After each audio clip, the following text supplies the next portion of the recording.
Imagine waking up tomorrow, looking in the mirror, and realizing your cellular biology has stopped aging.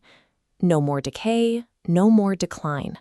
The biological clock driving you toward old age has just been told to freeze perfectly in place. You haven't suddenly become an indestructible deity.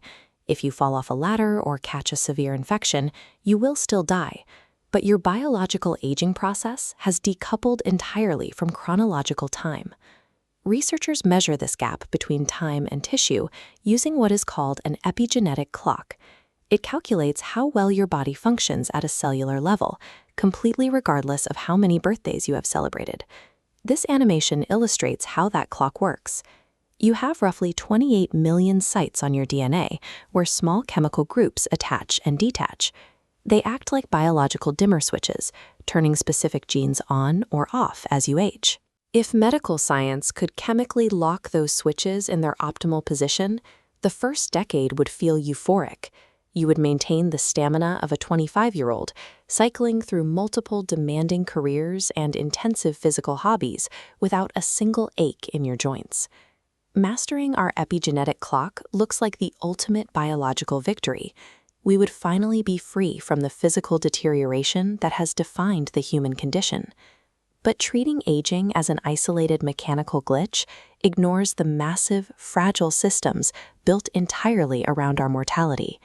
This exact biological trick already exists in nature.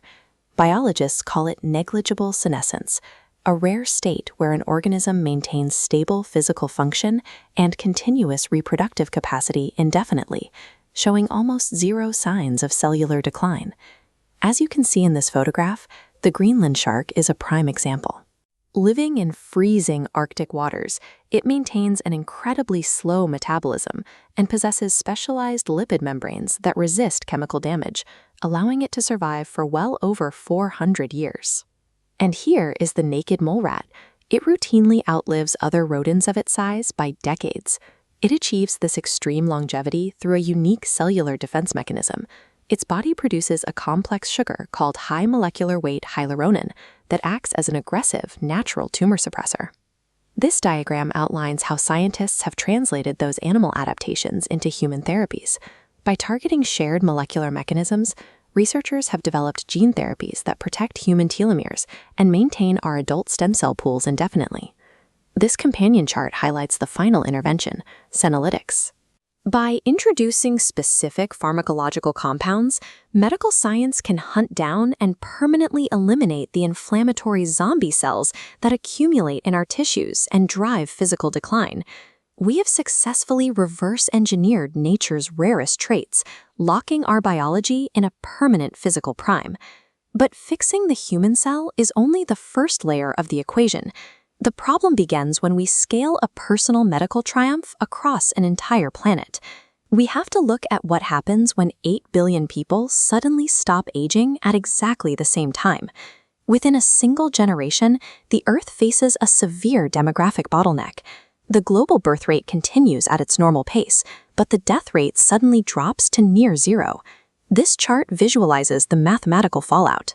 The population curve rockets exponentially upward, while the baseline metrics for available housing, agricultural output, and fresh water reserves aggressively flatline and then drop. To understand why society buckles under this pressure, economists point to a concept called intergenerational justice. It is the invisible, reciprocal contract that keeps human civilization functional. The entire structure of the modern world relies on older generations eventually exiting the stage. We depend on them retiring and eventually passing away to naturally transfer wealth, jobs, property, and political power down to the youth. When humans become biologically immortal, that transfer stops entirely. The result is the sudden creation of eternal elites. Billionaire CEOs and entrenched politicians never age out of their positions, and they never step down. Younger generations find themselves permanently locked out of the global economy.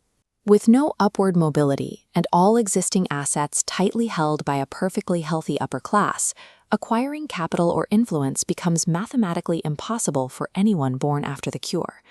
By conquering biological death, we inadvertently destroy the social engine of human progress. The natural cycle of generational renewal is replaced by a stagnant, inescapable gerontocracy that lasts forever. But even for those at the top of that eternal hierarchy, the reality of living forever comes with a devastating psychological catch. You are immune to biological aging, but you are not immune to physics. A car crash or a severe virus will still kill you. Today, a fatal accident might rob a person of 30 or 40 years. In an ageless world, the math of risk changes completely. A single misstep now costs thousands of years of potential experiences. When the stakes are high, a simple crosswalk becomes a terrifying gamble. The potential loss of millennia creates a suffocating paranoia surrounding basic physical activities. On a macro level, this fear paralyzes the human race.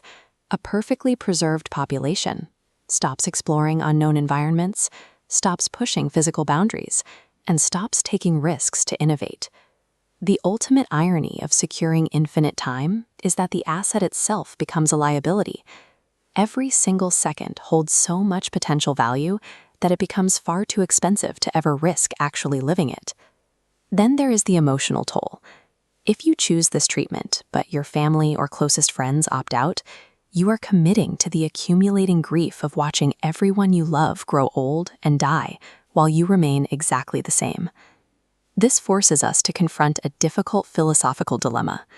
We have spent all of human history treating mortality as a disease we need to cure, rather than a boundary that gives our lives structure. Philosopher Shelley Kagan argues that a biologically immortal life would inevitably dissolve into isolation and unbearable tedium.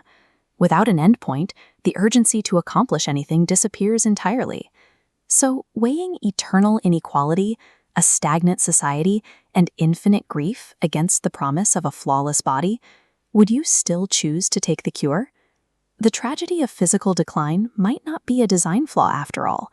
It may be the exact boundary that gives human ambition, love, and our brief existence its profound meaning.